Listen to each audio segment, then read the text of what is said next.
Yeah, we got the topic for today. Winter driving tips.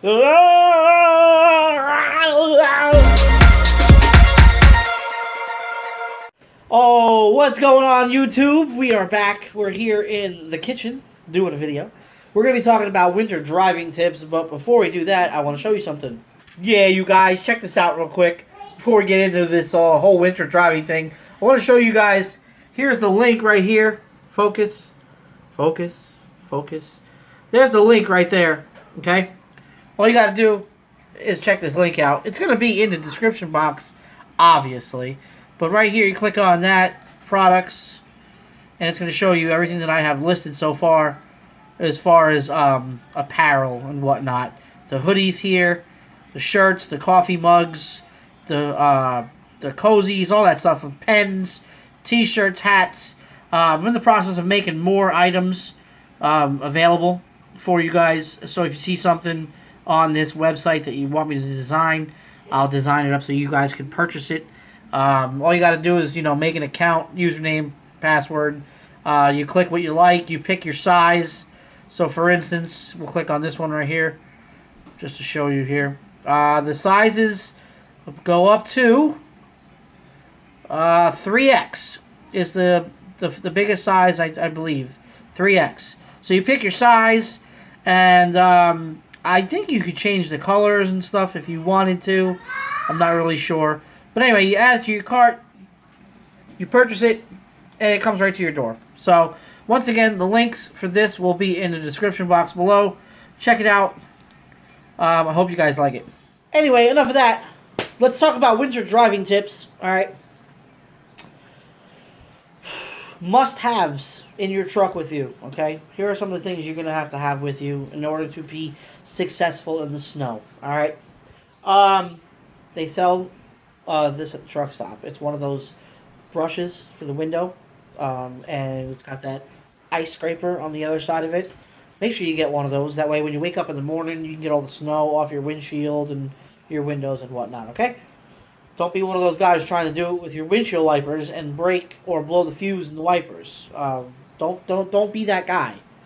Don't be that guy to just start his truck up and say, I'm just going to turn the wipers on and it's going to push that snow around. You got to remember, all that snow, if you got a good amount of snow on that windshield, it's going to be maybe about 50, 60, 70 pounds of snow. So those wipers aren't going to be able to move it. You're going to need to brush that stuff off, turn the defrosters on, let it melt down good, okay? Make sure you get one of those for I think 15, 20 bucks, not even. It's good to have. Make sure you bring or get some cat litter or some salt that, to throw down.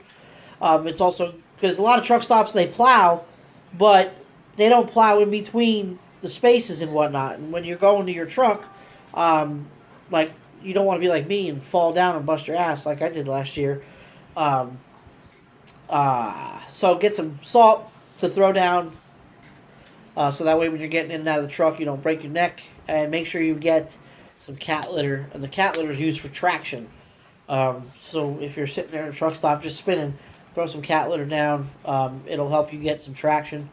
But the main thing you want to do is you want to try to keep yourself a couple jugs of water, warm water, room temperature, obviously not frozen water, for two reasons. You could pour some of that water onto your tires, and it'll drip down and help melt or soften up the ice that's under your tires, so that way you can rock the truck out of its stuck spot. Also, too, what you want to try to go to Home Depot, Lowe's, wherever they sell gardening tools, and get a small shovel, about this big, gardening shovel with the flat, square edge on it. That way you can chop up the ice and snow that's under your tires, okay? And then you can throw some cat litter under there, and you should be able to rock yourself out then. But if you pull into a truck stop and you're pulling onto packed ice because trucks have been backing on and off of it, you're gonna want to make sure you try to park to where you can get traction in the morning. Second big thing about parking, okay, I've said this before in other videos. When you guys park at night, whether it's snowing or not, Your trailer parking brake is not for parking. Okay, it's for dropping the trailer and getting and bobtailing out. It says it right on the red knob, not for parking. The reason I'm telling you this is because if it's really, really cold out, snowing, icing, all that good stuff, and you pull them trailer brakes in the morning, 9 out of 10 times, those trailer brakes are going to be frozen and they're not going to disengage. Now you ain't going to go nowhere, okay? The only way to unfreeze them is with a damn rubber mallet and banging on it, to get it to come free, or pouring warm water on it. But you do not want to be underneath your trailer in ice and snow and wet and everything, trying to get the damn brakes to disengage. Okay, so don't pull the red parking brake for your trailer when you park at night in cold conditions. Make sure you have some engine treatment. The what's it called? The having a brain fart. The anti-gel for your diesel tanks. Okay, if you're not idling your truck all night long, you're going to need to put some anti-gel inside your tanks. Now, with that being said, I've been driving for Thanksgiving will be 3 years total. Okay, and I have had many different trucks on the road. And I have never, ever put anti-gel in any of my diesel tanks on any of my trucks. And I've never had a problem. When you go to these northern truck stops, right, their fuel tanks, already have anti-gel in them. So if you go and spend $30, $40 on anti-gel and dump it in your tank and then get fuel, you're wasting your money. If you're going to be leaving your truck sit for 3 or 4 days without running and then come back to it in those cold conditions, then I recommend you using the anti-gel. Even if you buy the extra, it's good to buy the extra and dump it in there. The reason why is because if a truck's sitting, that's when the fuel freezes. And you won't be able to start the truck because you'll have, water inside the fuel from it being frozen. But if you're just going up to the north and you're going to be sleeping in the truck with the engine running, or you're going to have the engine off for only a few hours while the APU is on, then you really, really don't need to buy any extra anti-gel. You really don't.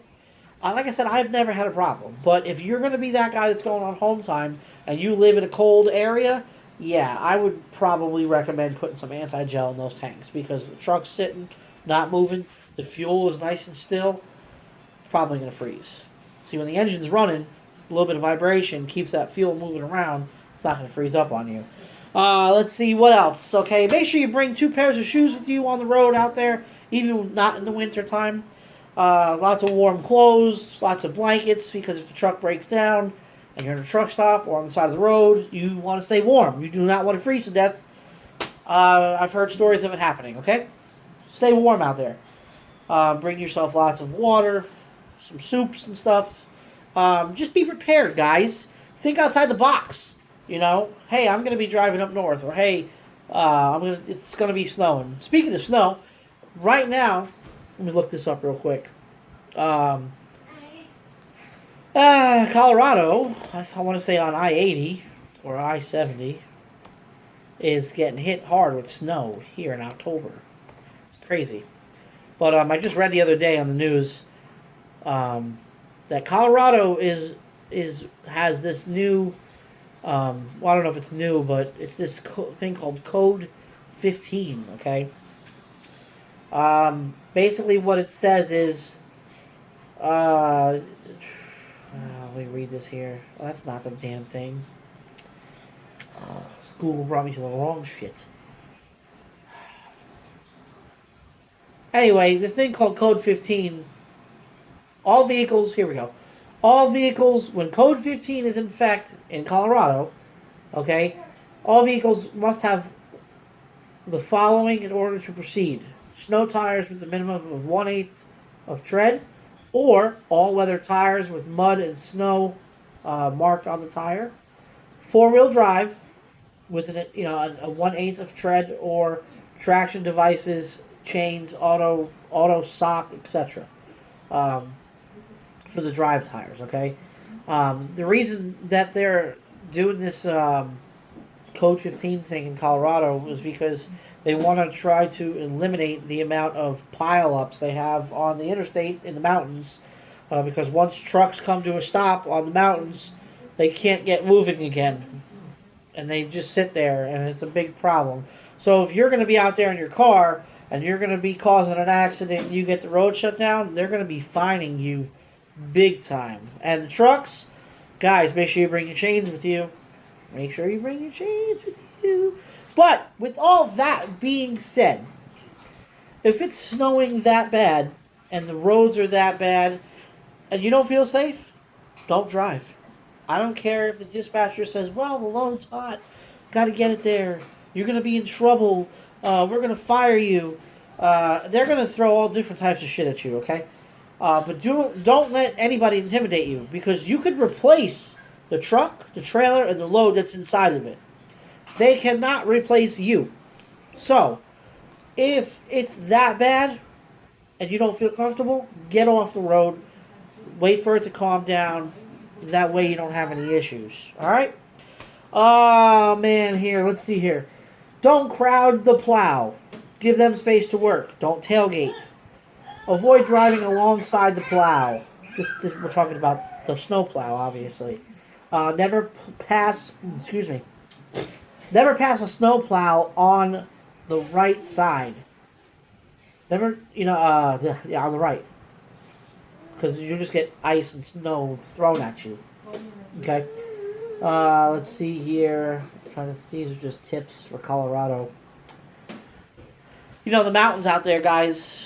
Even the mountains here on the east are just, they're not as crazy as the west. But like I said, it comes down to common sense. If it's snowing that bad, and the roads are even close to being dangerous, shut it down. Don't drive at night if you don't have to in the cold conditions because of black ice. You'll slide off the road in a heartbeat, okay? If you're going to be doing mountain traveling in the winter in snowy conditions, try to do it during the day. Try not to do it at night because of all of the dark spots and everything. Especially if you're new, okay? And take your time. It's not a race. I don't know if you know, if some of you guys know it. I know it because it's happened to me before. I was delivering in Virginia, and I had just gotten empty, heading towards Williamsburg. I have my truck and trailer. So I'm empty, and I'm on the road. It's snowing. It hasn't been plowed yet. And, I go to shift gears, and I put my foot to the floor, and I can feel the drive tires break free. And, the tractor does this, and the trailer stays straight somewhat. And it's just that, it's that easy to break free and start sliding. So, make sure you leave yourself plenty of space. Take your time. It's not a race. And let's stay safe out there this winter. Okay? And what else? Did I forget anything? I can't think. Oh, we got a lot of good news coming up. So, a lot of interesting Raven transport news coming up very soon. So, stay tuned. And we're out of here, I think.